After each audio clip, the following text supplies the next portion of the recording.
Buenas noches, bienvenidos a Contraste y Controversia. Bueno, una semana además marcada por muchos acontecimientos, ¿no? Que permite pues la conversación como siempre acá con nuestros compañeros Kiko Bautista, Vladimir Villegas, y que vamos a comenzar hablando sobre un tema muy interesante y es la convocatoria que hace Juan Guaidó, presidente de la Asamblea Nacional, al 16 de noviembre, que muchos dicen que se parece a aquella frase que decía Eduardo Centey, del 28 al 28, y ahora se dice el 16 al 16. ¿Qué va a pasar el 16? ¿Qué podrían explicar ustedes? Cuando regresemos de Contraste y Controversia. Ya lo haremos.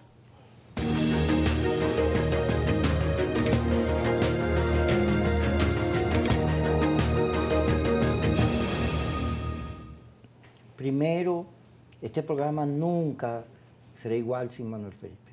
Tenerlo aquí otra vez, para nosotros, ¿verdad, Vladimir? Es como sentir una seguridad, un abrazo de amigo. ¿Por qué me ves así? No, estoy compartiendo tu alegría. No, y además aquí ubicado en el centro del... Sí, así es. Manuel, Claro. no nos abandones más, ¿no? No, También. Bienvenido, favor, Manuel Felipe. Bueno, estamos cumpliendo tareas. Hermano, lo dice sabemos, una cosa cualquiera. profesionales. Y cuando tú la agarras y la manejas, agarras eso. Además que tú sabes que el pilar de seriedad de este espacio es Manuel Felipe. No nos abandones más, Manuel Felipe. No, estamos cumpliendo compromisos que tienen que ver también Yo con sé que ahora con la parece actividad, que Hollywood te quiere contratar por un programa Bueno. parecido, pero con Robert Redford, Brad Pitt. Ya no, imagínate. Así Y una de las primeras actrices. Así es. Bueno, fíjate, el fin de semana se produjo una polémica porque el grupo de amigos y la Unión Europea saca un documento en el cual respaldan a Guaidó, porque está claro que ellos no es que son neutros o están buscando ayudar, no, ellos están con Guaidó, clarito, lo dice el documento, y piden que se reanuden las conversaciones de Oslo y sobre el nombramiento del CNE y todo esto que se acordaba en la Casa Amarilla, que sea en ese marco. Y le respondió un documento, la gente que está participando en la Casa Amarilla, un documento, y dice, bueno, pues estamos impulsando la cosa, estamos ayudando, no tienes que vernos mal. Y además es fundamental hacer elecciones, que es lo que tanto la Unión Europea como muchos países han solicitado. Y hubo una polémica también porque hay una declaración en el estímulo de Guaidó que después fue desmentida, en donde él decía no vamos a elecciones, ni con este ni con aquel otro CNE. Y hay un video de Guaidó en Monagas donde él dice, en su discurso, que a partir del 16 vienen protestas en las calles para impulsar que venga la ayuda. Así mismo lo dice, que venga la ayuda. Cuando se refiere a la ayuda se supone a los americanos, al Tiarga, a todo eso, ¿no? Y ha hecho pensar que bajo esa óptica vamos a reproducir el 20 de mayo. Es decir, que el CNE va a terminar siendo electo por el TCJ y que a las elecciones parlamentarias, que son las que aparecen en la Constitución y se está convocando, no iría el G4. Ahí hay un elemento importante también para el análisis. Tiene que ver con la tranca que existe en la propia Asamblea Nacional. Es muy poco probable, hay que decir la verdad al país, es muy poco probable que la Asamblea Nacional se ponga de acuerdo para designar al Consejo Nacional Electoral.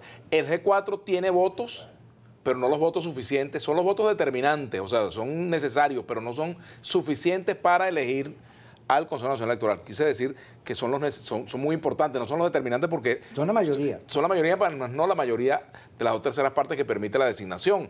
Sin el G4 no es posible, pero también son necesarios los votos del PSUV y los votos de los factores minoritarios de la oposición. Pero básicamente, si se ponen de acuerdo G4 y el PSUV, pues se puede elegir el CNE. El problema está en la figura del desacato, por una parte, y por otra parte, bueno, en que hay en la oposición una severa resistencia a la participación electoral en unas elecciones parlamentarias.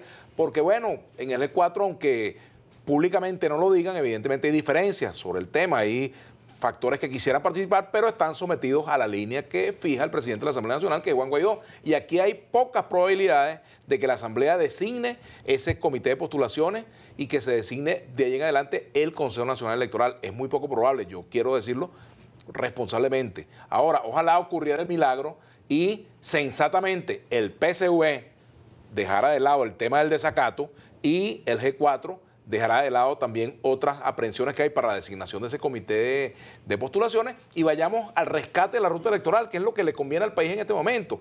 La convocatoria del 16, bueno, perfectamente, a mí no me parece mal que la gente marche y que haya movilizaciones. Me parece que eso es parte de la democracia. Ahora, lo que no se puede es estar sembrando falsas expectativas sobre una movilización. Por ejemplo, Julio Borges dijo que el 16 vamos a conquistar la libertad, etcétera, etcétera, etcétera. Y ese discurso ya lo hemos oído en otras oportunidades. ¿Y en qué se ha traducido? En frustraciones. Ahora, sin duda alguna, yo creo que el clima, el dilema abstención o participación ha variado. Si lo aplicamos en relación a la última elección, que fue justamente la de la reelección de Maduro, ¿no? Porque yo creo que, además lo indican todas las encuestas, hay una tendencia cada vez mayor a participar.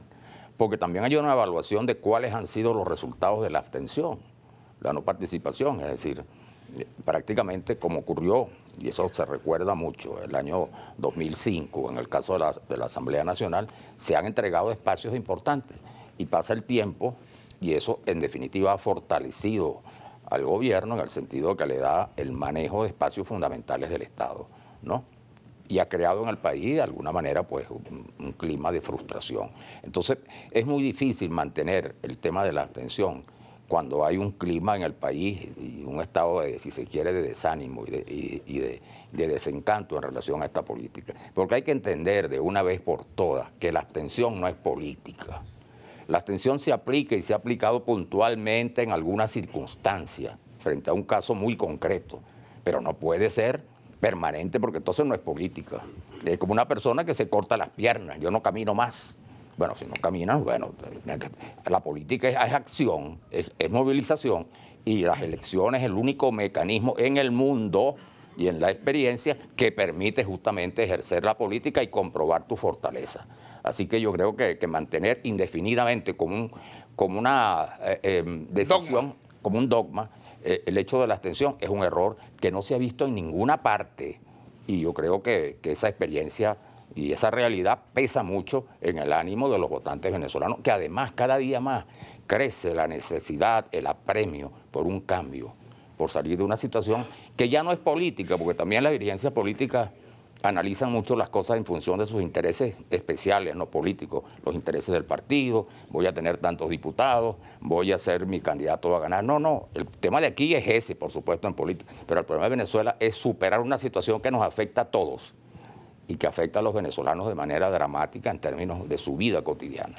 Fíjate, Manuel, uno escucha a Julio Borges que dice que él tiene unas pruebas de que en todos estos episodios de protestas latinoamericanos está metido Maduro y los grupos que lo respaldan y toda la izquierda esta que gira alrededor de Cuba, etcétera. Pero uno después escucha a Diosdado Cabello que dice, sí, los vientos de América Latina impulsan la revolución y van a llegar hasta Europa y van a seguir más allá. Y escucha a Maduro diciendo, sí, el pueblo, hay un resurgir de la izquierda. Y uno se da cuenta que las estrategias son coincidentes. En el caso de Borges lo que quiere, y se ve que es la estrategia de Guaidó, que los Estados Unidos y los países aliados vean a Maduro como el generador del conflicto y entonces intervengan. Pero en el caso de Maduro, él dice, sí, yo soy el jefe, y si tú te metes aquí, esto se enciende. De manera que tienes que conversar conmigo y tenemos que discutir la geopolítica. Ambas estrategias coinciden. Ahora, Vladimir, ¿cuál de ellas va a prosperar? Bueno, si prospera el abstencionismo, el escenario es de mayor confrontación política porque no se va a resolver el conflicto. Tú no puedes tener una parte de la oposición, por supuesto muy importante, el llamado G4, aislado de la vida política institucional del país. No los puedes tener porque se convierte en un tema de presión política muy fuerte para el funcionamiento y la estabilidad del país, ¿verdad? Pero tampoco puede el gobierno creer que con unas elecciones en las cuales ellos ganen por vía del forfait, pues el gobierno puede salir adelante, sacar adelante a Venezuela. Es decir, hay muchos elementos que lo tenemos que analizar en la segunda parte porque me están haciendo señas para que hagamos la pausa y hablemos un poco de lo que fue el escenario de 2005, qué decían los factores de oposición en 2005 cuando llamaron la atención y qué decían algunos que hoy llaman la atención y que en ese momento advirtieron de que se trataba de un error. Hacemos la pausa y ya venimos en Contraste y Controversia.